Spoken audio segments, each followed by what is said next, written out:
the mic tap and what it is, please. And I'm unbelievably excited to tell you about a brand new product that solves a problem that all of you have and that wasn't a problem 20 years ago. It's more important than any problem you've ever seen before. You have an iPhone. It's probably an iPhone 5. That's stylish. It's pretty impressive. You probably have a case because you don't want it to get wrecked. But which case do you choose? You can choose function. Put things in the back of it. You want to watch Netflix on it. You have a stand. You want to be spunky. Match your style. Or you want to maneuver. But most importantly, you probably want protection for it, which is why you're buying a case. So you have all these options, a problem of which to pick. And I personally would go with protection to protect the device that I've spent money on. It's an investment. But the problem is versatility. So I go to the Quest conference. I'd like to represent people that support me all the time. So I'd like to show off my brand and be a part of the team that I know is so competent and I'm so proud. But everything is to go out, and at that conference, you happen to meet someone that gave you their business card. Like that, you meet them. I'm impressive. We're going out for drinks. Now you need to pay for it. I've got that. It's versatile. I'm extremely proud to present a great product, the Q-Case. All right, so as Mike just said, our product is Q-Case. It's a phone case that combines unlimited functionality, versatility, and aesthetic appeal. Because you can have a case that can do anything that you want in any situation. And no matter where you are, you can switch out a back panel, put in whatever you want for it to be stylistic or functional. And you can do whatever you want in any situation. So you're probably wondering, how is this possible? How can you have one case that can do anything you want whenever you want it to? So we're going to design a case, or we have designed a case, I apologize, that is constructed mainly of thermoplastic polyurethane, which is durable and flexible to provide that protection that your phone needs. And it has an aluminum cross that provides increased rigidity and structure so that you can click in any back panel at any time that you want. As you can see here, we have listed some of Garmin's 8 dimensions of quality that we find are most relevant to cell phone cases. The first is perceived quality, because we believe that our customers should know that they're getting a good product. Another one is features, such as customizability, and another feature is durability, because we want the case to last, and reliability, because we want it to actually protect the phone. Also aesthetics, because everybody wants a cool-looking phone case. So as you can see here, we have used comparative analysis with the Q-Case and several of our top competitors. And I would really like to highlight 2 of the qualities: customizability and durability. The only case that has both of these important qualities is the Q-Case. So how are we going to sell the Q-Case? Well, we're going to start selling it just online to avoid the markups for retailers, and we want to be able to get our product straight from us to the customers from the beginning. We also want to avoid some of the advertising costs and begin just by doing online marketing and social media. Our next step would be to outsource some of the functional case inserts. By this I mean we want to provide our customers more advanced functions in the future. For example, if you want to provide a phone case that will have an inhaler in the back, we don't have the expertise to do that, so we want to outsource to a medical company that will be able to get us that case. Our final step would be to get our product to physical retailers. Now, we believe that once we get traction from our online sales, our stores will want to have our product in their store, for example, Radio Shack, the Apple Store, and therefore we will be using the pull strategy. And lastly, we would like to expand beyond just social media and online marketing and begin some media advertising. Now, our target customers, once we begin, we want our target customers to be from the ages of around 16 to 25, who are smartphone owners. And we believe this will be most profitable in the beginning because we'll be using social media, and that's where we'll find most of our market segment. And then eventually we would like to target every all smartphone owners. Let's take a closer look at the financials. As the going market rate right now for a phone case is between $30 and $40, and that's the reason why we would like to hit a $29.99 price point, which would also be inclusive of one aesthetic insert, and the aesthetic insert is the look good insert. And the price per insert additionally would be an aesthetic would be $3.99, and then a functional would be between $4.99 and $9.99. And that functional insert would just be like the credit card case that Mike demonstrated earlier. Some major projected costs are, first of all, our fixed expenses, which would be inclusive of patenting the injection molds, advertising, and website development, and that's going to reach around $48,500. From there, we have variable expenses, which is going to cover shipping and handling, as well as the direct materials, which would be the case frame and the inserts. What we would really like to highlight here is that the shipping and handling is the majority of our variable expenses, because we would love to produce and provide shipping and handling for our customers free of charge. Now let's look at the break-even analysis.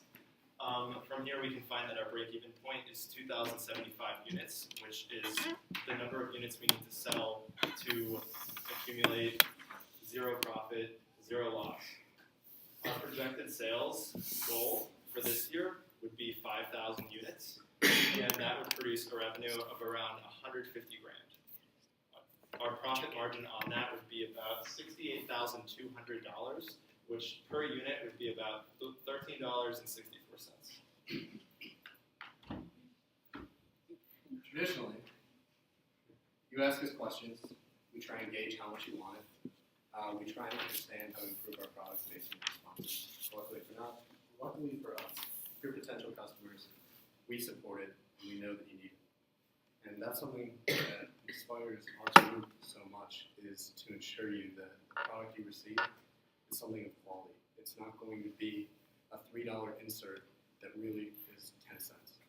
You're paying for something that you're going to use and something that's important to you. And just to kind of break the ice a little bit, instead of you asking us the first question, because I've been there, Brogan, we actually discussed earlier the case that might have lip gloss in the back. So, what do you think a great trade-off would be? Protection, lip gloss, or both? I would like both. Like both? Yeah. Luckily for you, our case might support that. And if there are any other questions regarding functions, regarding structure, or any questions that you have, even if it opens a market for you to create your own case, please let us know. Any questions?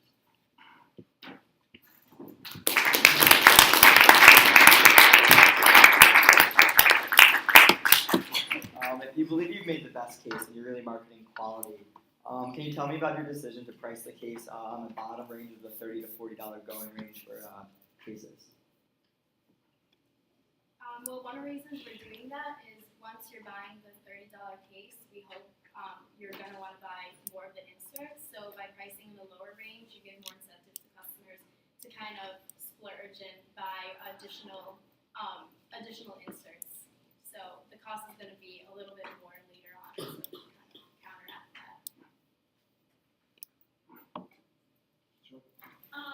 So I know you girls who have this case that the one that folds open and has a place for your credit card and all this stuff. So I'm just wondering what sets your product apart from something like that. The problem with that is you're limited to whatever it is that they give you. You couldn't attach an inhaler to something to save your life. You're going to a city. What seems like a stretch now isn't what we see. Maybe you go into a bar and you have something that protects you, like mace and insert on the back of the car. Could you insert that into the credit card holder or something like that? It's the key to have cheap flexibility with a quality product. It's kind of counterintuitive right now, but so is the iPhone when it came out. And that's kind of the mentality we'd like to take toward it. I hope that answers your question. Time for one more quick one. What made you choose the purely rigid case as opposed to a mixture of rubberized, soft material, and rigid? Liberty is kind of a combination of both. That's a very valid concern, because protection, a lot of cases do use a harder plastic and a more rubbery material. so you can absorb the impact and protect the at the same time. So we do have that plastic component that's more flexible and shock absorbent, but the whole point of the aluminum cross is to also provide the rigidity in case you drop it. Thank you for your question.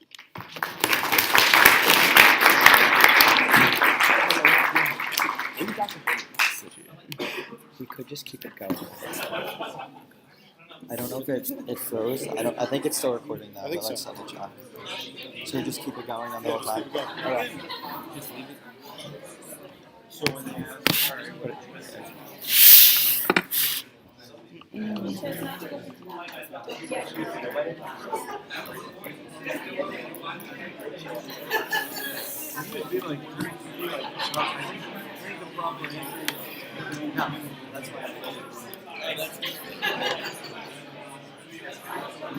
that's what I was always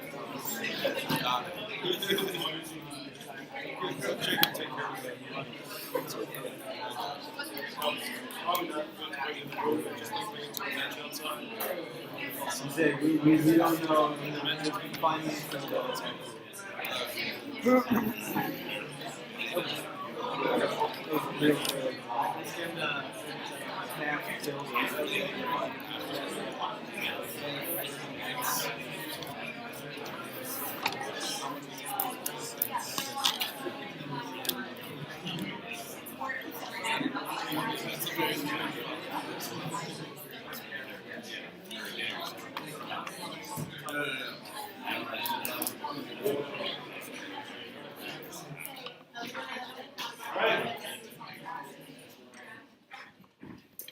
Hey everyone, we are Team Unquestionable, and my name is Brittany Pacala. I'm Nicole Locke. I'm Jessica Manzione. I'm Evan Eisenberg. I'm Joey Rubenstein.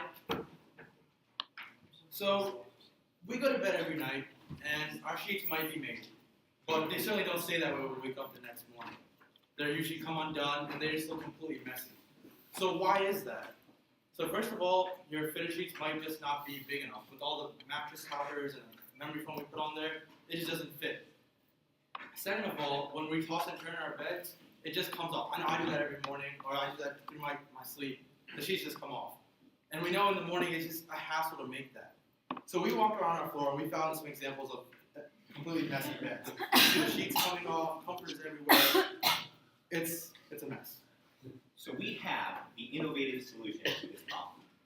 What we're going to be offering is adjustable bed sheet and bed package that provides a perfect combination of comfort and flexibility.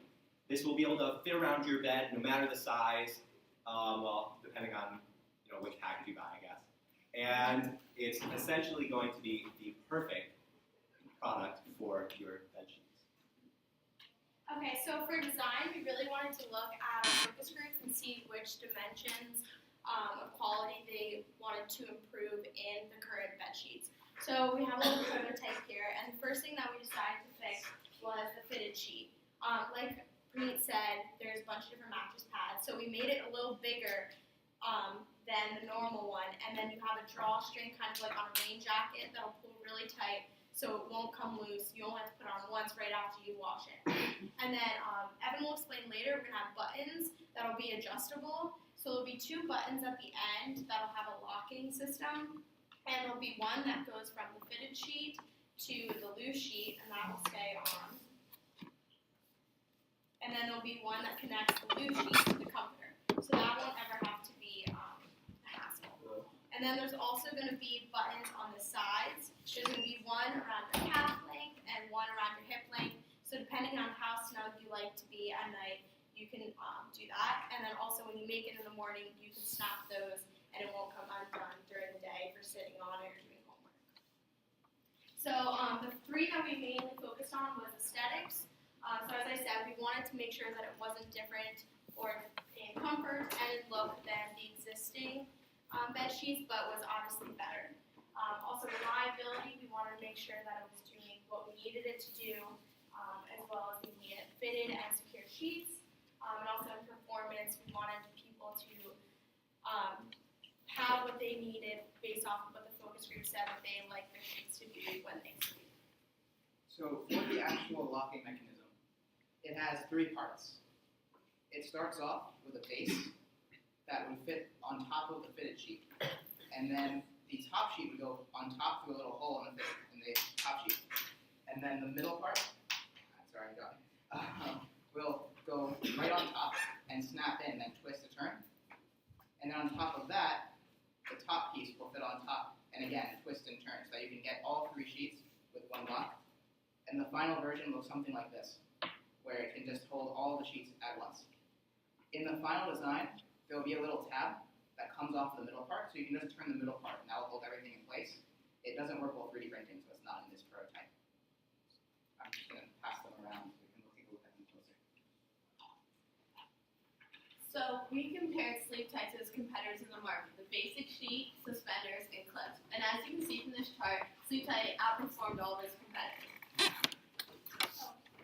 And the reason that we had this competitive advantage is because we used the feedback from our focus groups in the incorporation of our design. So first, we found that everyone had this problem, having their sheets all messed up in the morning, and it takes too long to make it. One of the questions that we asked our focus group is how snug they like their sheets at night. And this answer varied amongst every consumer. So as a result, we had the locking mechanism located in various places on the sheet. And they're adjustable, so this way they can alter the sheets to the tightness that they want at night and fit their satisfaction. Also, we found from consumers that they found tucking the sheets in the top of the bed made it tighter and stay more in place. So we put a locking mechanism closer to the top of the bed, but not too close to the top because other consumers also like to be able to hug their sheets at night. One of the concerns that the focus group raised was the comfort level of the sheets. So we used the same materials for the sheets as a regular sheet would, so this way the comfort level will not change. Also, they were concerned about price and did not want the price to be much higher than any other sheets. So that we talked about next and by Evan. Okay, so we're going to be selling each unit for $50 to the retailers. Each unit costs about $23 to produce, and our profit margin should be $27. We looked at the market for sheets, like for retailers, and we found that roughly sheets sell anywhere between $60 and $120. So we're going to sell, not to the highest quality of customer. We're not selling to the older people that want the really, really nice sheets. Rather, we're going to try to sell kind of to college kids and the like. And so therefore, we're going to hopefully be selling for roughly around lower end of the market and kind of add a little bit because of the extra features. So we came to $90 is probably how much retail is going to sell for.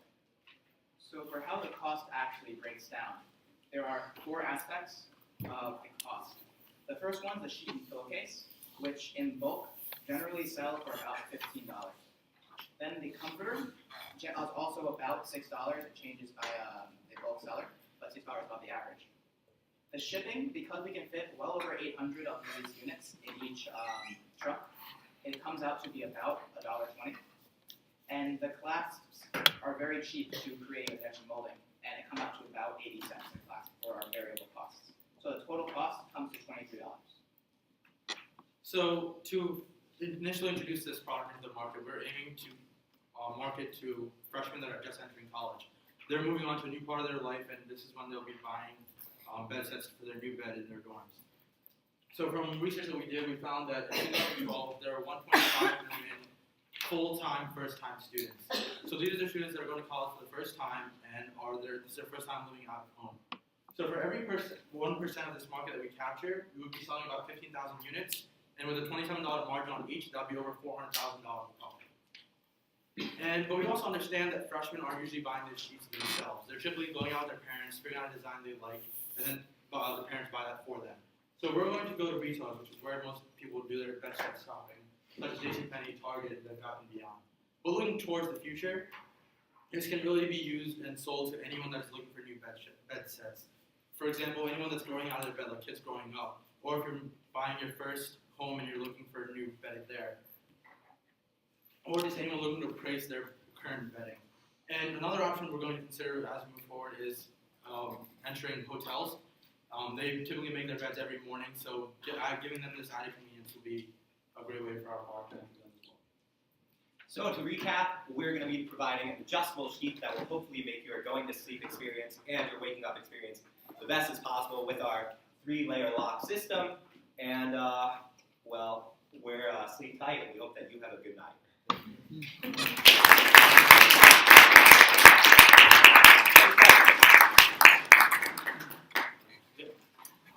I know that when I first entered college, I bought my bed set from that flyer that every single freshman gets in the mail. Have you guys considered reaching out to them?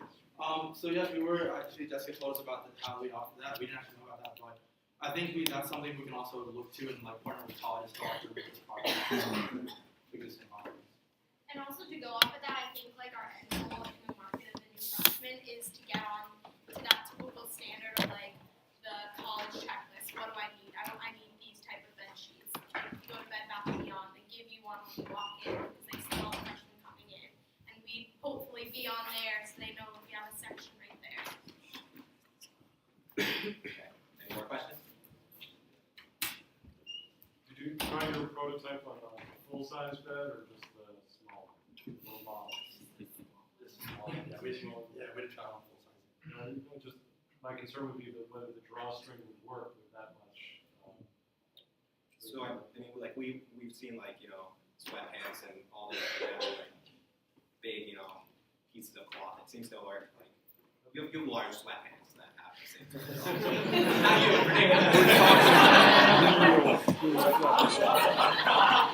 That's time.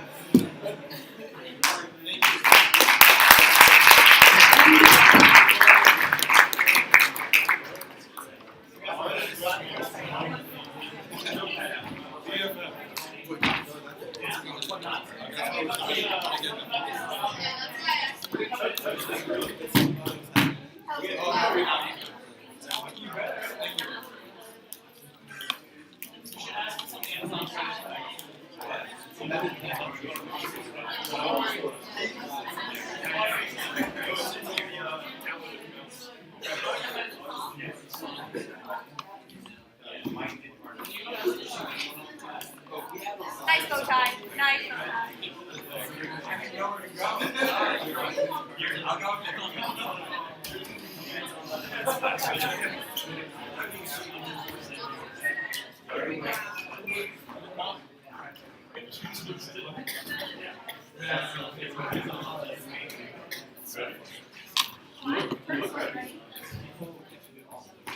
Are you excited?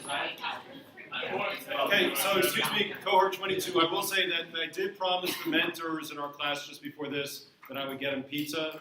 The pizza just came, so if they walk in with some pizza, please excuse us while we chow down a little bit while you present. Just one more reason to become a mentor. Sprinkle? Well,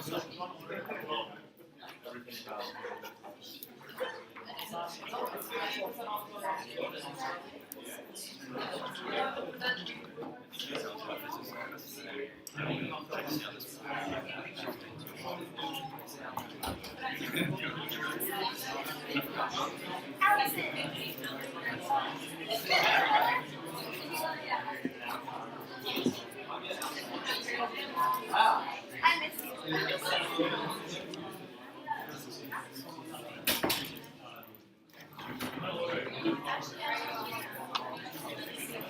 Wait, Ben.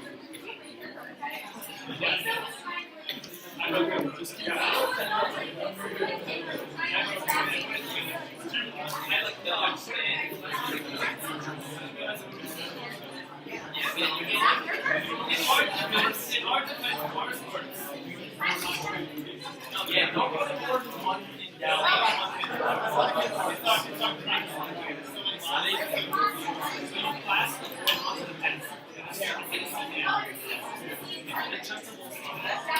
hey, BFF.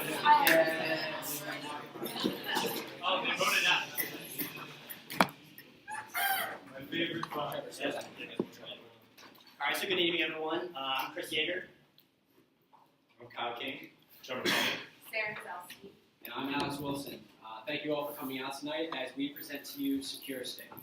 So how many times have you run into the problem recently? You get all your stuff out, sitting at a table, you're in McKeldin, you're out in the atrium of Van Munching, you have your notebook out, your laptop's plugged in, your backpack's there, your food's there, but you gotta run to the bathroom first. Just the aggravation of it. So, really the problem is, do you ask the random stranger sitting next to you who might not even speak English, if you're in Bay Montego, to watch your laptop? Do you just leave it? Do you pack everything back up and run to the bathroom? It's a pretty aggravating problem, at least for me, and I'm sure a lot of you have run into it as well. So we present our solution to this problem. It's called SecureStick. This is the frontline defense for your laptop. Essentially what it does is a USB drive shaped product that plugs into the side of your laptop. When it's moved, an accelerometer triggers, triggering an extremely annoying, piercing alarm, pretty much warning anyone in the area that something is not right with the situation and that your laptop is being stolen. It's pretty much the best system for preventing laptop theft, rather than what I explained earlier, packing everything up and lugging it into the bathroom and then setting up again. So I'm going to pass it on to Sarah to talk about kind of the benefits of our product. So now that you've heard a little bit about what we're trying to fix and how we're going about it, I'd like to talk to you about some of the areas of quality that we've really focused on. So our system is unique because it combines software and hardware together. And some of the things we do are we have software that is not just helping you after the fact, it actually helps prevent the laptop from being stolen. So if the laptop is moved when the secure stick is activated, an alarm goes off, and if someone removes the stick, the computer then will sound an alarm until you enter your password to turn it off. Similarly, laptop computers generally don't have the hardware that's required to have this kind of system. They also don't have accelerometers because you're usually not moving with your laptop. So our hardware helps include the parts that you would need so you don't need to buy a new laptop. Similarly, it's super convenient. As you saw in the picture, it's the size of a thumb drive. You can stick it in your pocket, stick it in your purse. It's not annoying to carry around. It's not bulky. And finally, it's active and reliable. So this is going to be something that will help prevent your computer from being stolen. And it also will help you even if someone removes it. So like I said before, a lot of you probably have used the cables that can connect your laptop to your bed, but who would take a cable to connect it to a coffee shop or connect it at the library? You wouldn't do that. And if you did and someone disconnected the cable, it's a piece of metal, it's a piece of rope, it doesn't do anything for you. So it's really important that we have this active, reliable system that will work even if it's disconnected. All right, so let's dive into more of the technical aspects. So this is a circuit diagram. Orientation-wise, this is not exactly what our product looks like, but this is just for functionality. As you can see over here, this is a battery. We're going to be getting power solely from the computer through a USB drive. Right here is our switch. Turn it on and off. You don't want your alarm on all the time, especially now when you're using it, because when you bump your laptop, it's going to go off. Everyone's going to give you dirty looks all over the library, and it's not going to be a good situation. Here in gray, what we have is basically the brain, the mainframe of this technology, which is a microprocessor. Using Arduino Nano for this, but we'll talk later about the actual products that we're going to use. And over here is an accelerometer. Now, how many people here have a smartphone? Okay, so your smartphone has an accelerometer, and it probably has a gyroscope in it too. And what an accelerometer does is it tracks motion in 3 dimensions: x-axis, y-axis, z-axis. So to kind of run you through the process that goes on once we flip the switch, this is what happens. You flip the switch, the power comes into the processor. The processor is currently powering a sleep function on the accelerometer saying, don't look for motion yet. We give you a 5-second delay to set everything up. That way you don't, once you flip the switch, it tracks that motion. It's like, nope, there's an intruder. After 5 seconds, it will cut the power of the sleep function, and then it is monitoring the x-axis, the y-axis, and the z-axis output of the accelerometer. Now, what we did is we put a threshold that we kind of tested with. A micro bump, maybe we won't go off. We want to have a little bit of leniency. Maybe someone sits down and bumps the table. You don't want it to go off then, especially if you're in the bathroom, because it'll be sounding for minutes. And what happens is it's going to feed back this motion, and once the motion reaches a certain threshold, and it doesn't have to be in a particular axis, then the microprocessor says, okay, something's not right here, sends electricity to the speaker, which therefore sounds the alarm. Now I'm going to pass it over to Kyle here to talk about the actual components that we are going to use in our product. Alright, so what we saw there was way more technology than we actually need in our processor. We've found that our Adafruit Trinket can successfully handle all the processing we need of handling the changes in dimension and powering the speaker when needed. We can also use the same accelerometer that you use in your phone every day to play Temple Run and to move left and right, to be aware of when the computer moves. Both these technologies are ultra small. They fit right into the size of a zip drive. Alright, so initially the prototype you saw was per unit purchase. This costs about $45. We see that we can drop this price down to about $15 by buying bulk and buying a smaller, more efficient processor and accelerometer. Now, the laptop market is a huge market. A lot of companies are switching to less, more unusual, and high-risk environments.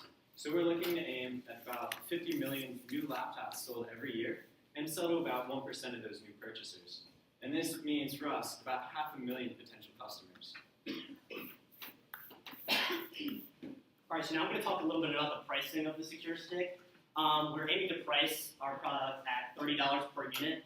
This would leave us $15 profit from the $15 it costs to build. And just to give you some comparisons to some other security products that are out there for laptops, a secure cable key lock is your typical lock that you would change to a desk, also costs $30. And a couple of tracking softwares that help you find your laptop after it's been stolen. Undercover, which is a program for Macs, costs $50, and LoJack is an annual subscription of $40 per year. So we think that the Security Stick is a wonderful front line of defense for theft of your laptop, and we're also pricing it very competitively for other security systems in the world. So the Secure Stick is a great product that we think is really going to revolutionize laptop security in our society. And so with the Secure Stick, leave your laptop in safety and your concerns behind.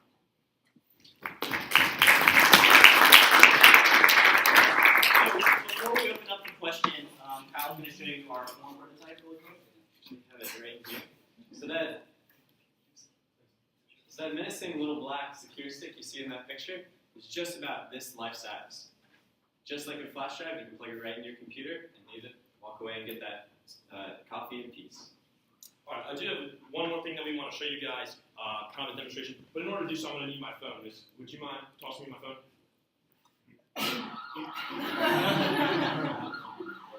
You can't get away with the Secure Stick. Questions, please.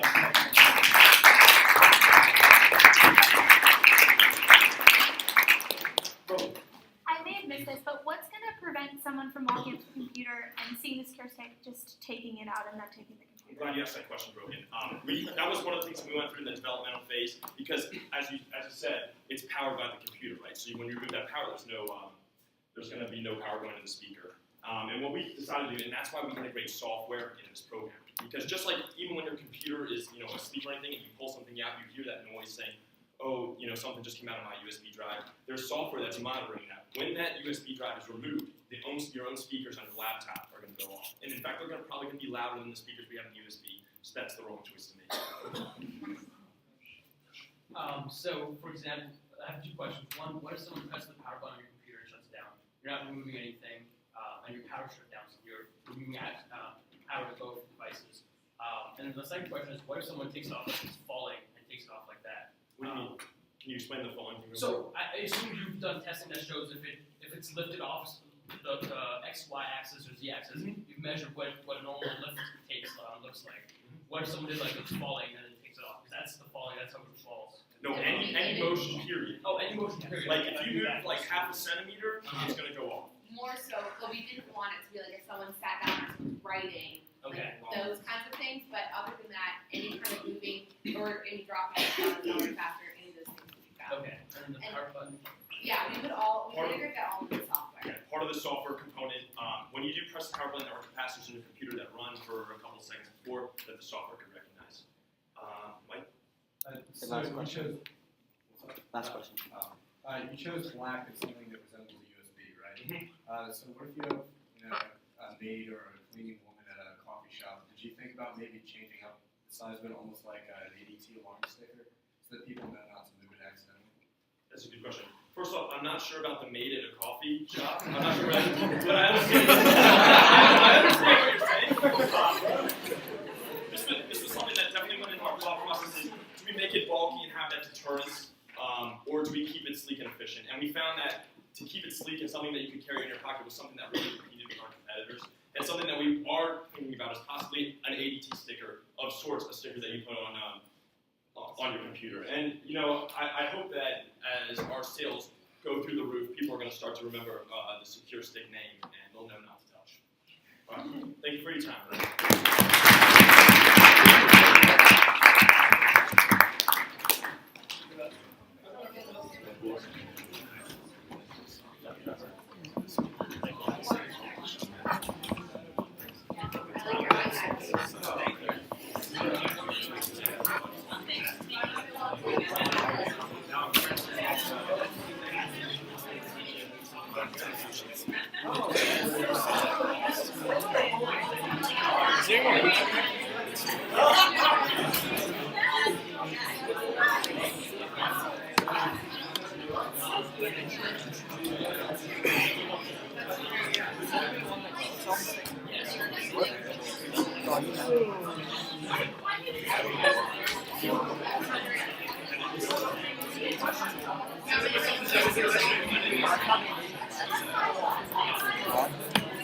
Oh, they made the plastic purple.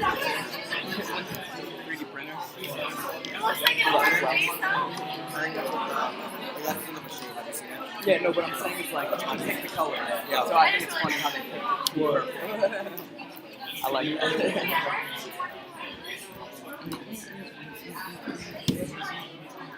I haven't gotten to use it yet.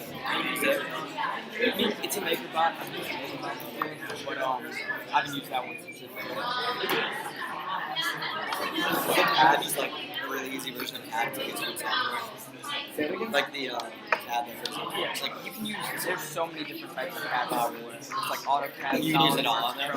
Yeah. As long as it all makes it. Good evening, ladies and gentlemen. Welcome to the presentation of Dexterity. I'm Ben Shea. I'm David Lim. Stephen Gresh. I'm Anna Lieberman. So today we're going to start off asking a few questions. So how many of you have ever taken a class in a building other than Ben Munching? Okay, cool. So how many of you have ever had to balance a calculator or cheat sheet on their knee during a test? Alright, so that's obviously a big problem. We always carry with us, laptops, notebooks, water bottles, phones, graphic calculators. So we carry a lot of stuff with us, and we can't really fit everything onto these tiny little desks that are given to us in most of our lecture halls.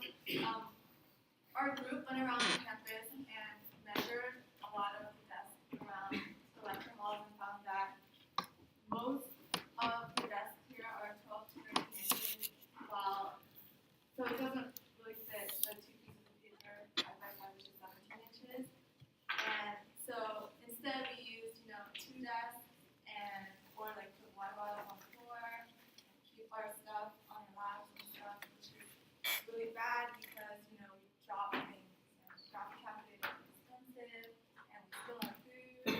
And so that's a really big problem, especially because, it distracts us from learning, and so it's a learning environment that's far from ideal. And so, colleges can fix this by building larger desks for future buildings, but it's really expensive for them to renovate current desks. So we have a better solution. So in order to fix our problem with the lecture halls, we decided that we need to figure out what our limitation was. So we went around looking at different lecture halls in University of Maryland, and we decided that we needed to measure all the different size desks in order to see what type of space we had to work with. So we started off, and we decided that there's about a foot in between each desk. So we have a little under a foot to either extend off of the desk or build something on top of it. We realized that it was important to consider size, weight, flexibility, and stability. So this shows in our model we decided to work with something square that fit on top of the desk in order to create a stable working environment. So for all of you who decide to lean on the desk, you won't just fall over. Or if you have a ton of sheets or books, it won't just topple over also. Another important factor for us was the fact that it'd be able to work with all different types of desks, especially because every lecture hall, as we have different size and different types of desks, whether it's a square or funky rectangle. So here you can see that we decided on this square shape and this size because laptop, and we didn't want to make it inconvenient if it's really heavy. Who's going to want to carry around some sort of expander? We want to just have it fit right in and just take it off to your classes. So those are very important for us. And next, Steven's going to talk more about like the technical aspect of it all. All right. Thank you, Anna. All right, so there's a few technical hardware components of our desk that make it a little bit better than just a slab of, plastic on top of your desk. So the first thing is the hinge. If you take a look at the prototype we built, the hinges are sticking out, and that is not what we actually were going to have on our desk. A special type of hinge called a flush hinge has a third component to the hinge, so you can mount it inside the desk, and it will actually be completely flat and flush with the desk. Because the whole idea behind this was you extend your writing space. If you had a giant little nub sticking out, it clearly would not help you. The second thing is the clamp. To get it on the side of the desk, you have to have something keeping it on there. And so we're going to have two steel or aluminum clamps as a cross section of it with ridges or little nubs on the shaft. And so this part, when 90 degrees, it can rotate your slide up and down.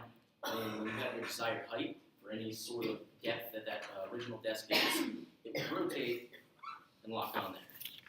We'll pass that around. Don't push it down more than the first nub because the 3D printer is not that accurate. But that's as far as it goes. Yeah. But yeah, you're good. It's not gonna break. And then finally is the construction material. Now most college desks are made out of wood, which is strong, but it's very heavy.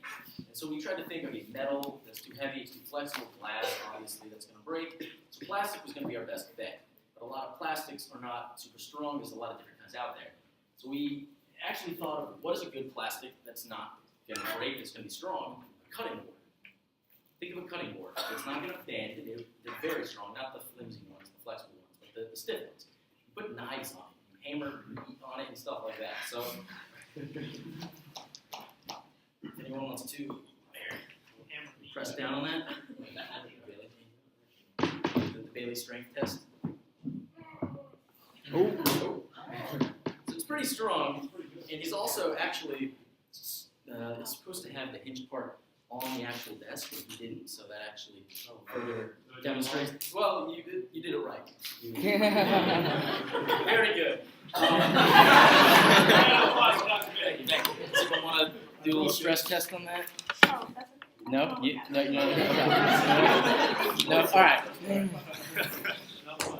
Pass it on to David to talk about the price and cost analysis. Alright, so our product pretty much has three main components: the plastic, the hinges, and the latch. So we looked online and we found that we buy bulk plastic for about $5.37 per desk.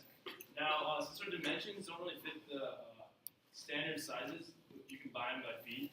And so when we cut out our boards, we have a lot of excess. So we figured if we change our dimensions to fit the to get more plastic out of the sheets, we can lower that price by $1. Now, the hinges and clamps are kind of customized. The hinges exists, but it was hard for us to find, and so we ended up pretty. So we're looking to make this in-house. And we think we can produce this for about $1.30 for the hinge and $2 for the clamps. So overall, it's about a little over $8 for the materials. We set a price at $21.99. We wanted to keep it low cost for students. We wanted it to be low key, just something that's purely functional. So factoring in about a 40% increase for the retailers, we found that we get a profit about $4.33. Again, buying in bulk and making it a more efficient process for the build, we can increase that by another $1 or $2. So looking at our the revenue and fixed cost chart. The fixed cost, we think to get the machines running stuff about $2,000 plus the supplies. You see that the revenue is going to supersede that about $600 or $400. Ben's going to talk about our huge market and how we look to gain a lot of revenue. Great, thanks so much, David. So we looked at a market size, and our statistics showed that there are about 20.5 million college students in the United States. Now, I know my statistic is a little different than the freshman statistic that Praneek brought up, but we're talking about anyone who's ever taking a class in electrical. So we're talking University of Maryland, Community College, all the different schools, they all have lecture desks, and all these students have the problem with small desks. So we have a 20.5 million person market now. And every year, there's about 4 to 5 million new freshmen who matriculate. So even though we only have a 20 million, I guess only have a 20 million person market now, we get a new 4 to 5 million customers every year because new people are matriculating at this university. Now, the good news mentioned that there are very, very few left-handed desks available in lecture halls. So we're hoping that we can sell our product to left-handed people. We found out that about 10% of all people are left-handed. And so if we take that, that's about 2 million of the students that we have a year. Those are a real target market. Now, as Dr. Miller said, the hardest sell is the first sell. So our first move is to move to the University of Maryland. We're hoping we have about 9,000 freshmen and sophomores here at the University of Maryland on campus taking classes, and they all have inadequate desks, as seen by the pictures that we've shown you guys in the first slide. And we hope that Turk Pride will help boost our sales sellers, that students will want a product that helps them and helps us. So our goal is to sell to 50% of left-handed students at the University of Maryland, which is about 450, and then 10% of right-handed students, which is about 810 dexterity desks, which will give us a total profit around $7,500. So for growth options, we have technological expansions to fit on-the-go students and to maybe replace computers in some small functions that they use. And we also have aesthetic expansions for school pride, make it customizable, favorite color, etc. So a few ideas we have are, cup and pencil holders, maybe something that can read a PDF so you don't have to lug a computer to class, maybe a cell phone charger, calculator, something that records the lecture, and we can print a University of Maryland logo or a terracotta. So that's all the time we have today. I wish I could extend the time that we have together, but the only thing we extend right now is desks.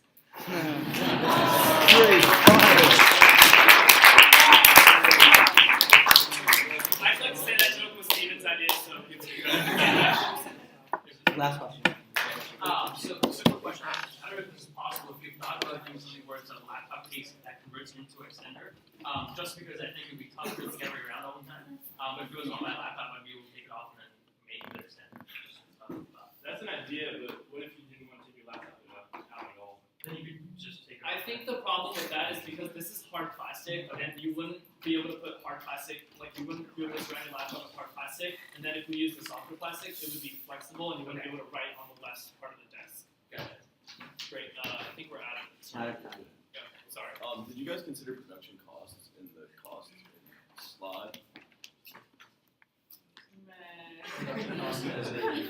Like how much it was going to cost to assemble the product?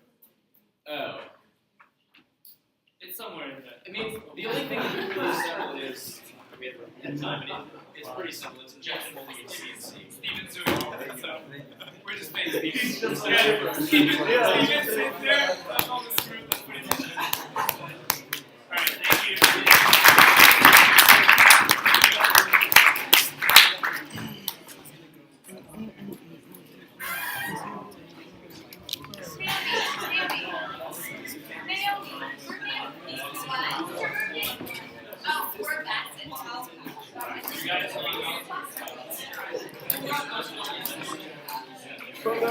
Are we next?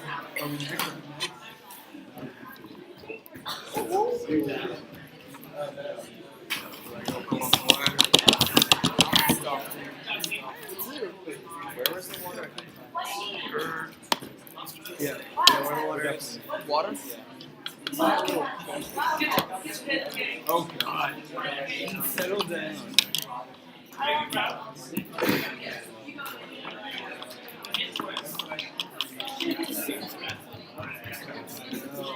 So much throwback. I've been sitting for so long. What? Sleep so well. Wednesdays are 9 to 10. Just get a nice break. Yeah. Come back, go to the gym, come back, shower, watch 3 movies. Exactly.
Yeah, think about how much worse off you guys can do that.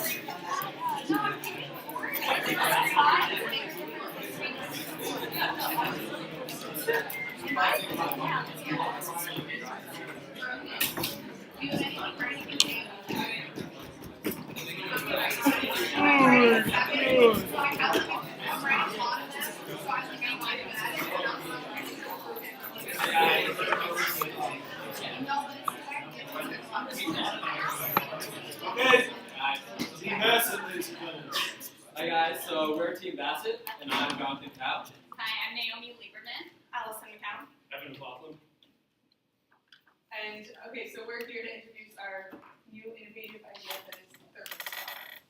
So how many of you have ever gone to Starbucks, gone to Dunkin' Donuts, whatever, got yourself a nice hot cup of coffee or tea, taken the first sip and it scalds your tongue, awful painful, tongue burned for the next 3 days, so miserable. So you set that coffee down and then you're waiting a half hour to work up the nerve to take another sip, and by that time it's cold and you don't really want to drink it anymore. The purpose of you getting the hot coffee is completely ruined. You're in pain. It's awful. So our solution to this is to take what Starbucks already has. So if you've gone into a Starbucks recently, you see that they recently brought out, a couple years ago, they brought out these new stoppers. And basically what they do right now is that they stop the opening so that your coffee doesn't spill out. But we think that by adding color changing material around it, that we can make it temperature sensitive. So we envision you going, getting your cup of coffee, you putting it in, and you automatically see the color transform from transparent to maybe a bright red. So you realize that right now it's hot. And we realize that a lot of coffee consumers right now are very busy. They get in the morning, they're rushing on their way to work, and a lot of times when you're busy, you don't realize it's hot.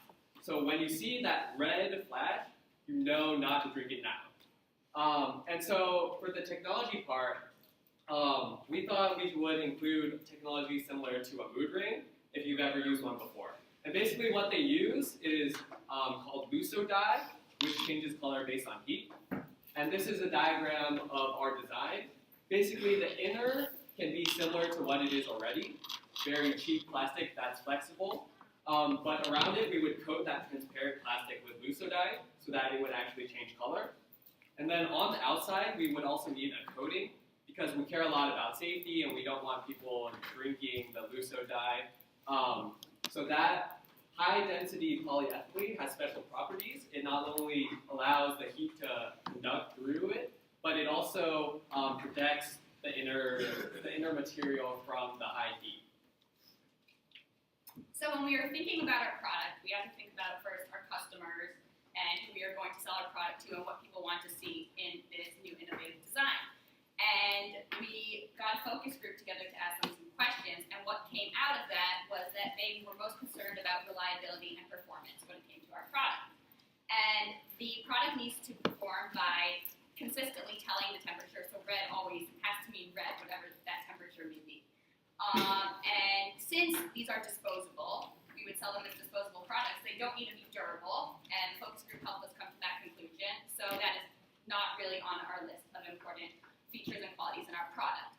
Important qualities do include aesthetics, though, and perceived quality of the product, because hopefully people would like to come to coffee chains that sell these systems, but that give these products out with the coffee because it's better quality. Just like Starbucks is known for its perceived quality, we think that we would be able to market these products to coffee chains such as Starbucks and other established coffee places. And with the advertising of this product, they would be able to sell more coffee coffee and more people would come in, knowing that they are being treated with the highest amount of quality and that the coffee chains really care about customer safety. With that in mind, there have been lawsuits that McDonald's has faced and other companies have faced due to coffee being too hot and burning people. And so this would show customers that coffee chains really care about their safety. So for our cost price analysis, we want to look at the actual cost per stopper of materials. And both last two shows are actually extremely common and they're pretty cheap. So the polyethylene related per each stopper would be less than a cent. And the high density polyethylene would also be less than a cent. And the Luso dye, which would be 3 cents per stopper, would bring the total cost to about 4 cents. But this is also on the high end of these estimates and not mass reducing them. So that would probably go down.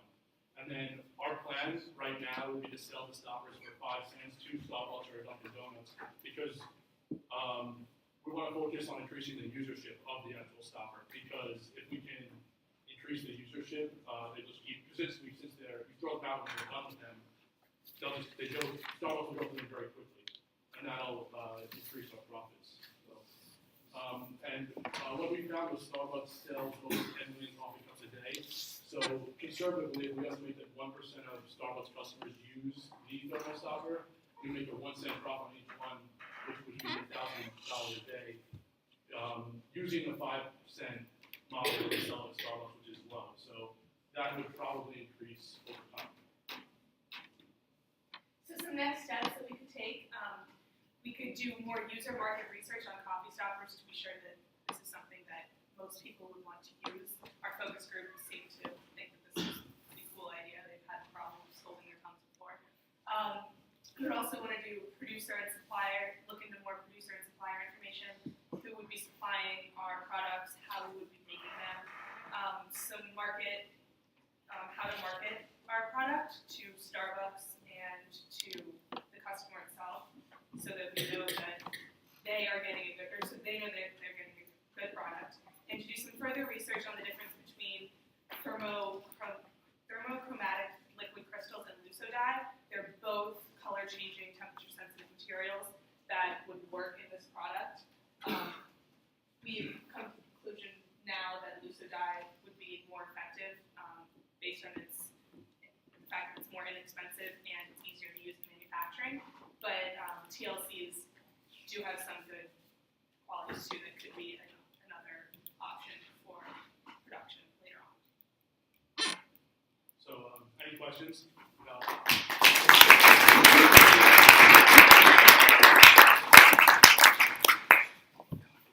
So I don't know if you guys have looked into this for like the Luso dye, but like my coffee being too hot is a problem, but like you guys said, my coffee getting cold is well. So like, is there like how sensitive is it? I guess like because if I like to drink my coffee hot but not scalding, is it sensitive enough to be like like I guess pink?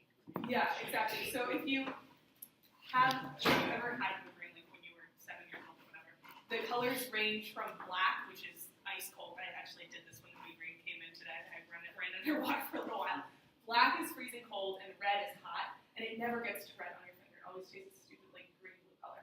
But so it ranges between there. So when you first put it in, it would probably be bright red for very hot, and then as it cools down, it would go from red to yellow or red to orange, yellow, and all the way down. So for you, let's say you like to drink it hot, you would know that okay, when it turns yellow, that means it's red. We also change the activation temperature of the dye so that like it would fall within an effective range. Yeah, on that note, the liquid crystals are more effective at accurately measuring the temperature of the colors. The liquid crystal is actually one that's used in the mood ring. Luso dye was our original idea, but that does not reach heats as high. How come, or I guess, did you think of putting the Luso dye just in the cup? In the cup, okay. That way they don't have to buy something else. Like, right. So we thought that actually cup, what are they called? The cup sleeves, and putting the Luso dye in those instead. But because cups have different thicknesses, it would be difficult. With this, we can measure how thick the outside plastic is. We know how much heat is coming through. Also, with cups, it's a lot more material, and since the Luso dye is so expensive, it would be better to have it on a very small plastic stick.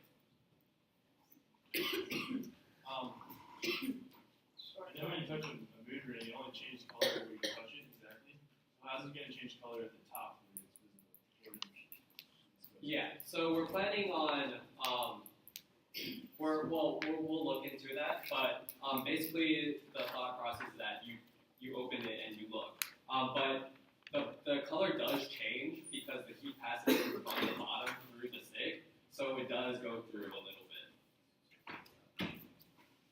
Have you guys taken a look at what, if there's any health hazards with looser dye? Because I know a lot of people, when they have those little stoppers, like sometimes they'll play around with them and kind of like bend them, break them, and maybe some of this dye breaks off and goes into your coffee. So is there a problem with long-term exposure to this chemical? So the polyethylene, graphylate, the outer coating, it insulates pretty well. It's a very durable plastic. It can withstand like 200 degrees Celsius, I think was the max. It's actually the number 2 on like the recycling, so Also, for reference. lucid dye is also not toxic. And it's recyclable as well. So the product's completely safe. Great. So that's our Yep.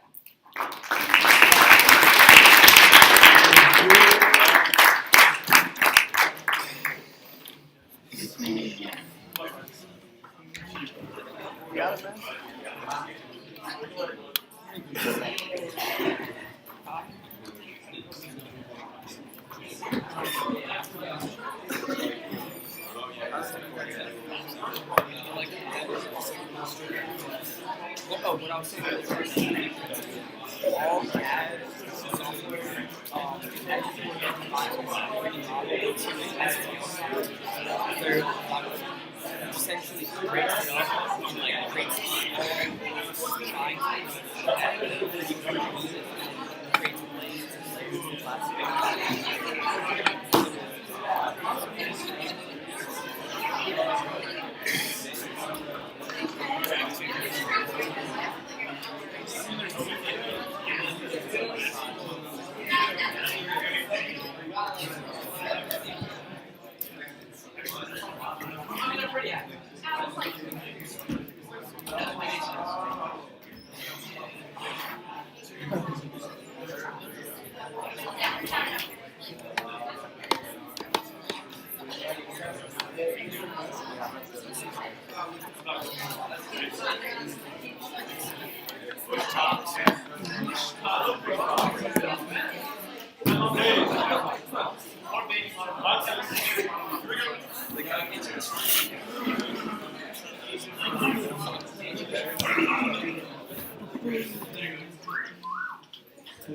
Welcome, ladies and gentlemen, to the best day of your life.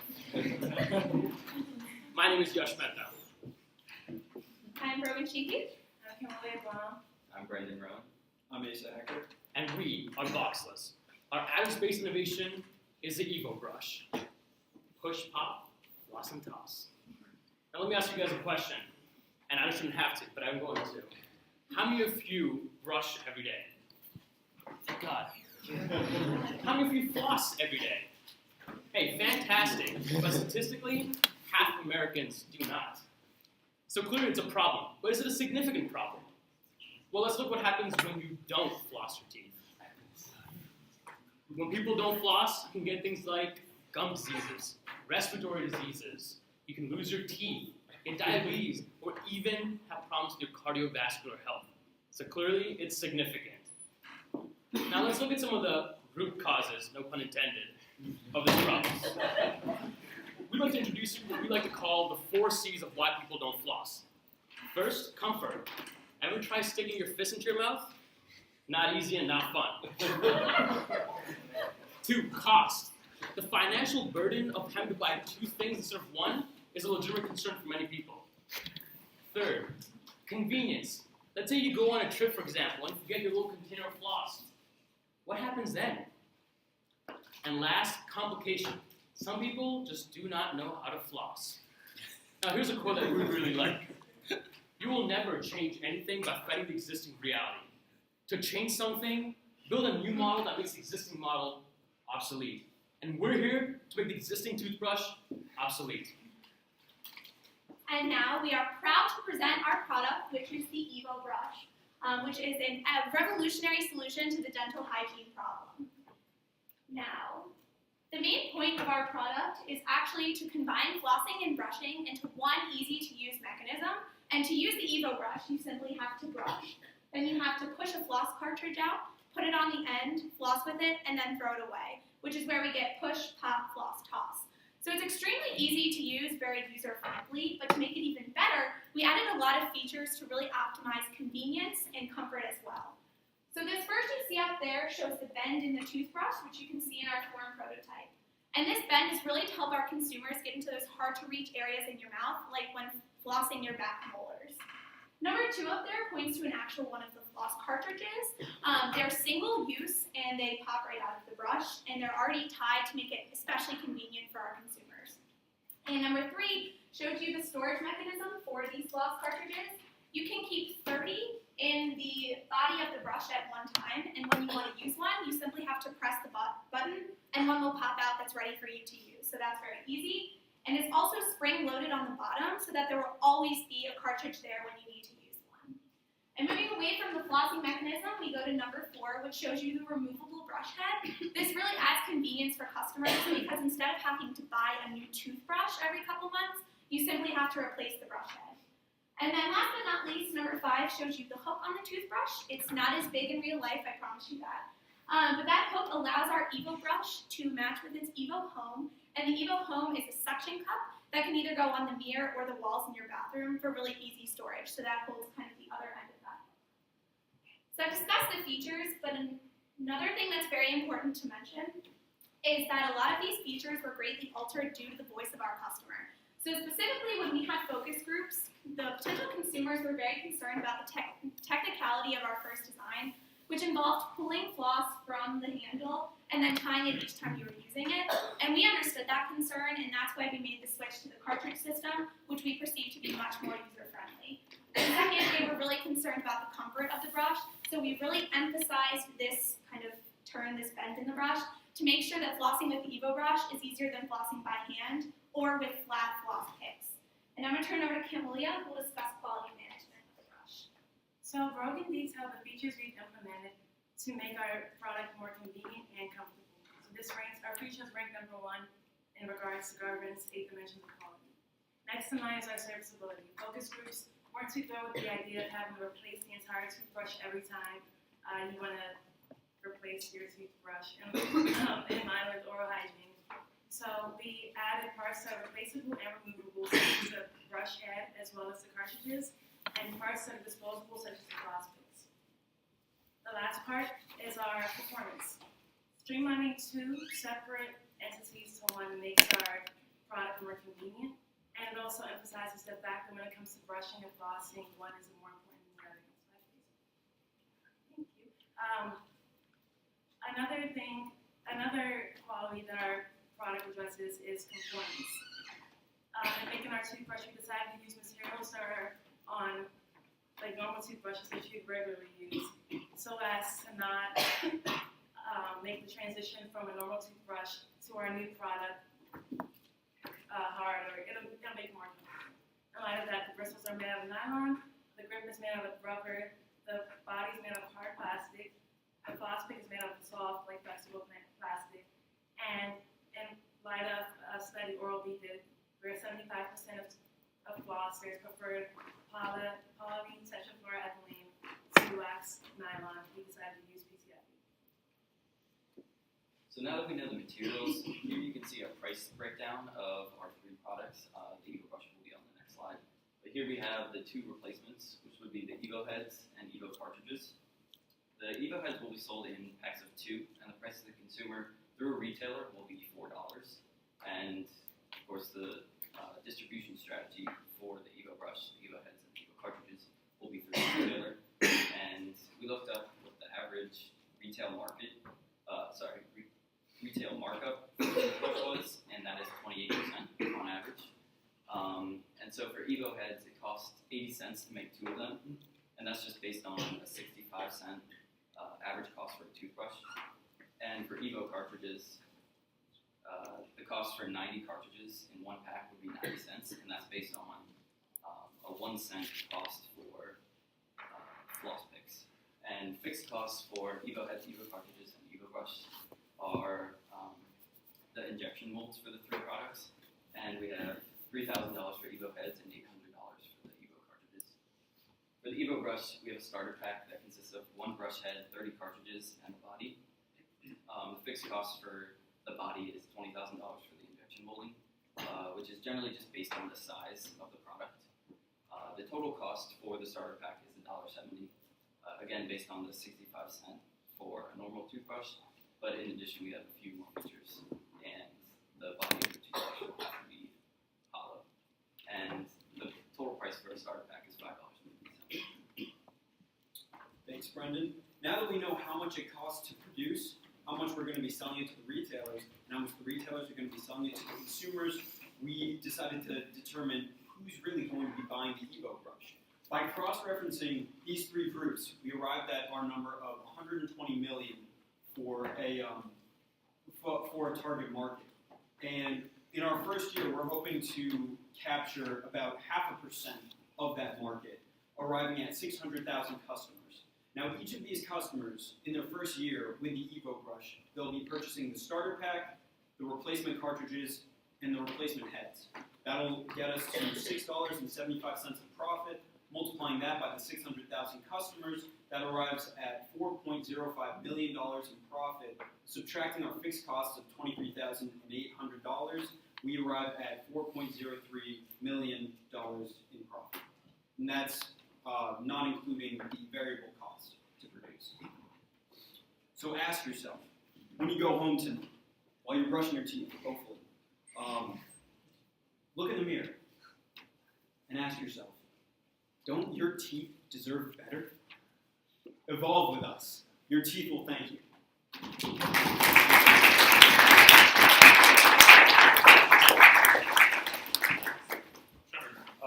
Question, how do you reload the toothbrush? That's a great question. Brendan, you want to go? Oh, sure. So the cartridges will be contained in a sort of plastic container. And so because the end of the toothbrush is replaceable, so it screws off, you can just insert the plastic container and then pull out the plastic and everything will be loaded. How, do you know like the dimensions, like how wide is this cartridge going to have to be? It's going to be almost certainly the exact same size as that. Just a little bit more curved so we can fit into the body of the toothbrush. So Similar to a floss pick. So like the width of your toothbrush is going to be like a quarter? Oh, sorry. It can be similar to a power toothbrush. If you think about the size of the base of a power toothbrush, that's about what it should be. Alex? Is the bottom of it watertight? Because I have a concern of water getting in, mold growing around the floss picks. Yeah, no, that's a fantastic question. That's something that we made sure we had to look into. So having some kind of a rubberized end, so when you tighten it, it's watertight in essence. But yeah, that was a concern we had to make sure that wasn't an issue. Wait, are you unscrewing things when you're replacing it? Yes. Okay. So it's not like always watertight, rather.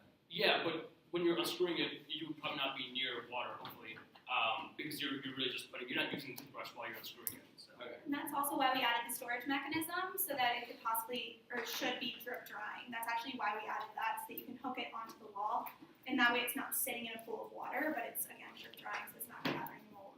I believe that's time for us. Thank you for your attention.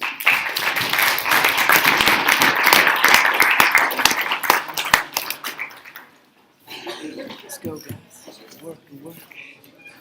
Yeah. No. This video,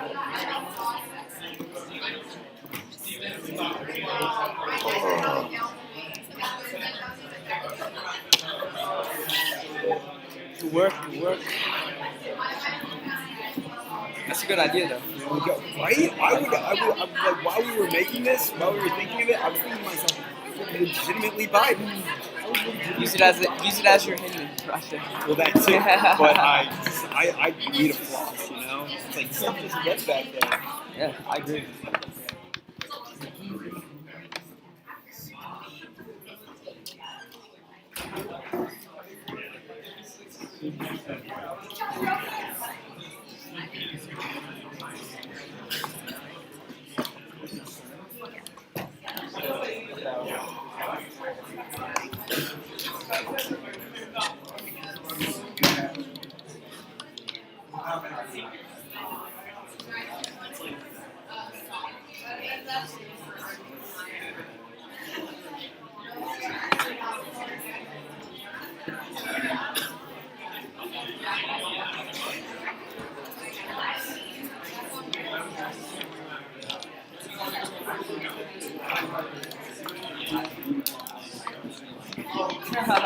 mean, I'm fine. It's exciting, yeah. Okay, team hashtag is. Alright, good evening everyone. I'm Kenny Gothi. I'm Colin Welch. I'm Emily Stewart. I'm Luke Zucker. I'm Ashley Bell. And as you guys know, we are Team Hashtag, and tonight we're here to talk to you about a very serious problem and our seriously awesome solution. So to tell you a little bit more about this problem, I'm going to pass it off to Evan. Alright, so show of hands. How many of you have been cruising along, have gone to change lanes, and suddenly realize someone's in your blind spot and kind of freak out about it? Yeah, pretty much all of you. So, my mother was in a blind spot car accident back in 2007 that left her in physical therapy for 6 months. The National Highway Traffic Safety Administration reports that there are 84,000 car accidents a year in the U.S. alone that are caused by blind spots. And of these, 300 result in fatalities. Additionally, 50 children a week are backed into by their own parents and relatives, and unfortunately, at least 2 of these children die. So as you can see, it's a pretty big issue. So the image you see on the screen depicts a blind spot accident, and as you can probably tell, especially the guy in the blue car, if there's a passenger, it didn't end so well for them. So, of course, many of us are taught to check our mirrors, look over our shoulder when changing lanes when we're learning how to drive. But sometimes we are too tired, too sore, or too forgetful to remember to do these things. So what if there was a system that could catch us before we made a potentially fatal mistake? So that system is DriveSense.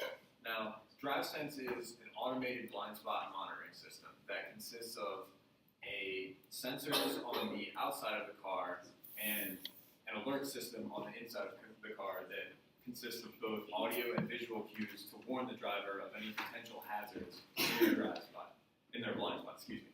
And now, what really sets DriveSense apart from the rest of the market is the fact that it's modular. So that means that it can be installed on virtually any car and bring this high technology safety to all drivers out on the road. So to tell you a little bit more about these features, I'm going to pass it off to Alright, so I know what you guys are all thinking, how does this system work? Okay, so on the outside of your car, we're going to be able to place two sonar sensors on the front of your car and 2 on the back. So what that's going to be able to do is it's going to provide like an area, as you can see here, for the system to sense when a vehicle is approaching your blind spot, when a vehicle is on your blind spot, and in a situation where you're making a turn into a hazardous situation, your system should be able to detect that. Now, on the inside, we want to make sure that the system is going to be able to alert you in some way. So what we did was we have a system of audio and visual cues that can be installed, and how we're going to power these is through a cigarette lighter, and you can put a little light switch on your left, light switch on your right, and you can also have a speaker system when needed. So let's say a car is approaching your blind spot. Our visual system can turn yellow and let you know that hey, like this car is approaching. Say a vehicle is now on your blind spot, the color can change, it can be like even orange or red, and that way you know that you should not make this left turn or this right turn. But sometimes you don't notice that, so let's say you decide to go left, where the blind spot, where this hazard is going to be located at. Well, that's where the speaker system kicks in. We also are going to implement a little alert speaker that's going to blast out a type of noise to alert you that you're now entering a very hazardous situation. And that way you can divert your plans, go back on your lane, and figure out and orientate yourself. Now, what we're really proud about the system is that because it's modular, and there's some other systems that do some similar effects to this system, we don't have to drill holes in your car to put these sensors in. These are all modular. You can, as you can see here, this is a little clamp that can be even user installed on the front and the back. And that way, if you do want to uninstall this system for any reason, you won't have holes in your car. You don't want holes in your car. And yeah. So when we were creating DriveSense, we were interested in other companies that created similar products that would monitor your blind spots for you. One of these products is Goshers. They offer 2 models. One is basic and one is premium. The basic model sells for $249,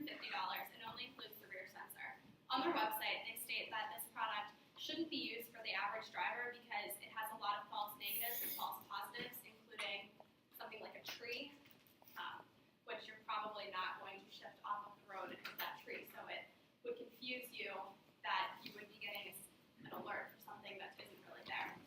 So they would recommend that you buy the premium, which sells for $350. This has front and rear sensors, and it's a lot more accurate. However, this has to be drilled into your car, which will leave permanent damage even after the product is removed. In comparison, DriveSense is clipped onto the bumper of your car, and it can be easily removed so that there's no damage to the product if you put it on a different car. Additionally, GoShares has to be installed professionally, whereas you would have a user-friendly install yourself. Will provide directions, a YouTube video, and helpline if you can't install it. Or you could still get it installed by a professional if you wanted to, but it wouldn't be required. So when we were creating this, we thought about reliability, durability, and perceived quality especially. Reliability, because unlike GoShare's basic model, we didn't want to have all of these fake alerts where nothing was actually there. These fake alerts to make it so that you don't even need to have a system because you don't know what's actually happening. We want it to be reliable so that if it says a car is there, there's actually a car there and you know you can trust the system. The product would also need to be very durable because it is on the outside of your car and you have to withstand the elements. And this product is a significant investment. We would sell it for around $300 according to the price of it. So we don't want the consumer to constantly have to be replacing it because there's a crack from a rock hitting it. And then lastly, we focused on perceived quality. Because our price is $300 and the competitor prices are $250 and $350, we kept it similarly in a range. That way, our product would not be viewed as inferior because the price was less. So that all Alright, going off what Ashley was saying, we are trying to tap into that high-end market. So yes, we are pricing at $300, $50 lower than our competition.